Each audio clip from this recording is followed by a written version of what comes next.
सुबह के बजे है 9। नमस्ते, मैं राशिद। इंडिया 50 की करेंगे शुरुआत। सुशांत केस में आज सीबीआई पूछताछ का 7वां दिन। आज फिर से सिद्धार्थ, नीरज और दीपेश से पूछताछ होगी। सीबीआई जल्द ही रिया को भी समन भेज सकती है। रिया के वकील का कहना है कि अब तक रिया को समन नहीं भेजा गया।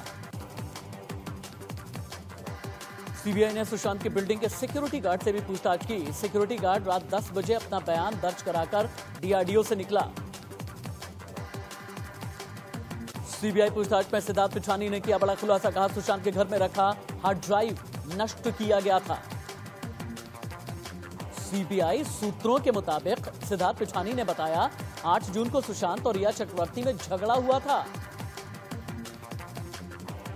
सुशांत की मौजूदगी में 8 हार्ड ड्राइव का डेटा नष्ट कराया गया था। इस दौरान रिया भी कमरे में मौजूद थी। सिद्धार्थ पिछानी ने बताया कि हार्ड डिस्क नष्ट करने के लिए आईटी प्रोफेशनल को बुलाया गया। हालांकि यह साफ नहीं है कि किसने उसे बुलाया था।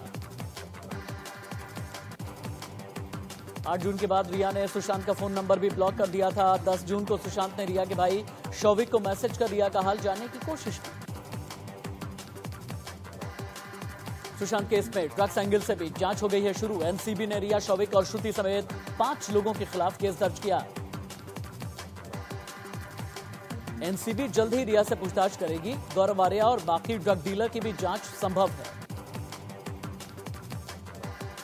नारकोटिक्स कंट्रोल ब्यूरो के डायरेक्टर राकेश अस्थाना के मुताबिक NCB Sushant case drugs angle की जांच में तेजी लेकर के आएगी। सूत्रों के मुताबिक ईडी ने एनसीबी को चिट्ठी लिख करके कहा कि सुशांत से जुड़े कुछ लोग ड्रग्स लेते थे। कुछ लोगों का ड्रग्स डीलर से कॉन्टैक्ट भी था।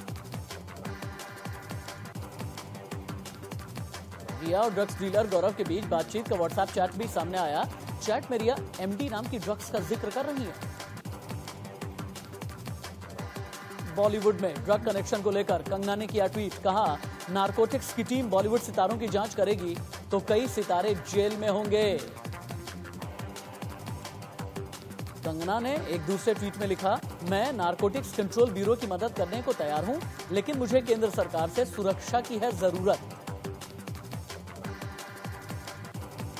सुशांत की बहन श्वेता सिंह कीर्ति ने कंगना की बातों का समर्थन किया। कहा जांच में कंगना की मदद लेनी चाहिए, उन्हें सुरक्षा मिलनी चाहिए।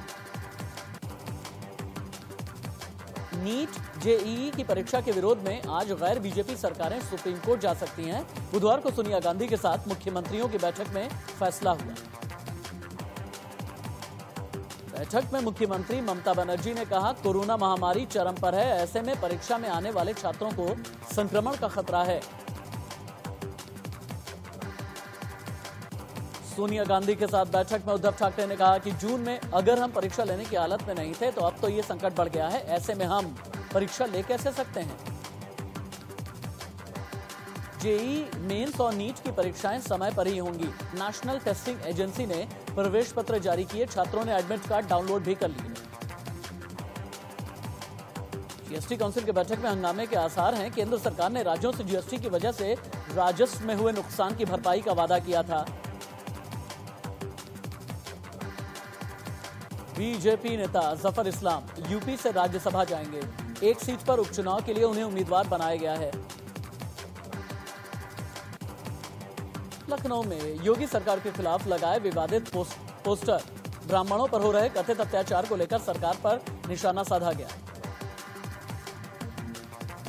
पुंछ के करनी सेक्टर में पाकिस्तान की ओर से फायरिंग की गई। इसका भारतीय सेना ने मुंहतोड़ जवाब दिया।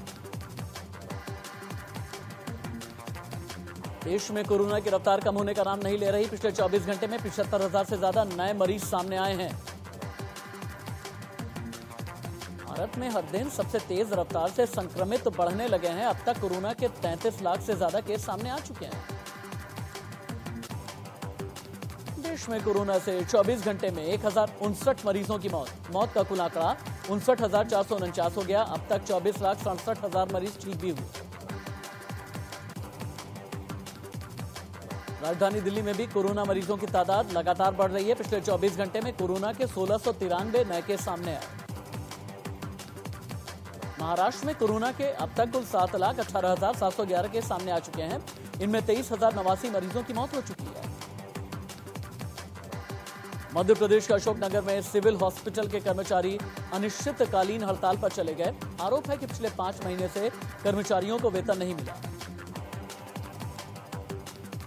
बलिया में हुई पत्रकार की हत्या के विरोध में कानपुर में पत्रकारों ने विरोध किया। पत्रकारों ने कैमरा और माइक आईडी रखकर प्रदर्शन किया। यूपी के आगरा में आरएसएस पदाधिकारी की दबंगई का वीडियो सामने आया। आरएसएस पदाधिकारी पर पड़ोस के परिवार को पीटने का आरोप है। जम्मू कश्मीर के पुंछ में भारी बारिश की वजह से बाढ़ जैसे हालात बने हैं। पानी के चपेट में आई कार तिनके की तरह बहती दिखी। जम्मू कश्मीर के डारप गांव में बाढ़ ने कहर बरपाया। गांव को जोड़ने वाले पुल देखते देखते सैलाब में बह गए। जम्मू कश्मीर के राजौरी में एयरफोर्स के जवान देवदूत बने। तेज धारा में फंसे शख्स को हेलीकॉप्टर के जरिए रेस्क्यू किया गया। नौशेरा सेक्टर में एयरफोर्स और जम्मू कश्मीर की पुलिस के जरिए ज्वाइंट ऑपरेशन चलाया गया। हेलीकॉप्टर से 2 कमांडोज ने द्वीप पर उतरकर शख्स को बचा लिया।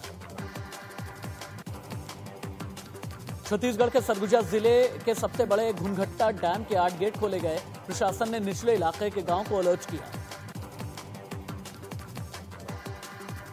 कोरोना काल में पेटीएम 1000 से ज्यादा लोगों को नौकरी देने जा रहा है। कंपनी दिल्ली, एनसीआर, मुंबई और बेंगलुरु में लोगों की भर्ती करेगी। कोरोना से टूरिज्म इंडस्ट्री बेहाल है। यूएन ने कहा कि ग्लोबल टूरिज्म इंडस्ट्री को इस साल के पहले 5 महीने में $320 अरब के निर्यात का नुकसान हुआ।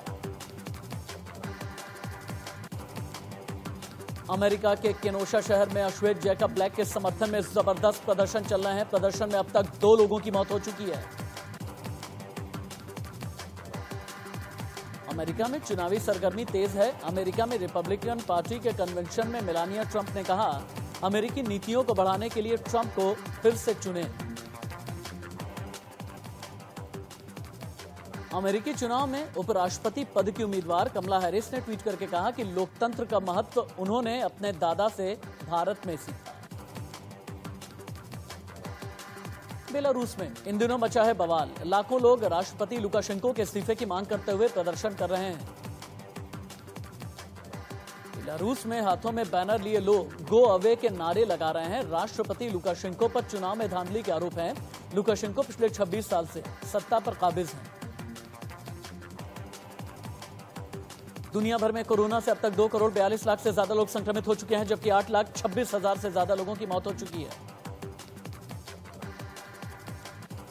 कोरोना से अमेरिका में संक्रमितों का आंकड़ा 59,74,000 के पार चला गया, जबकि मरने वालों की तादाद 1,83,000 से ज्यादा है। यूएई में आईपीएल खेलने गए विराट कोहली का क्वारंटीन पीरियड आज खत्म हो रहा है। इस दौरान वो होटल के कमरे में वर्कआउट करते नजर आए। यूएई में बढ़ रहे कोरोना के मामलों की वजह से बीसीसीआई ने अभी तक शेड्यूल जारी नहीं किया, जबकि यूएई में 19 सितंबर से टूर्नामेंट शुरू होना है। कोरोना को मात देने के बाद अमिताभ बच्चन काम पर लौट आए हैं। केबीसी 12 की शूटिंग की कुछ तस्वीरें सामने आई।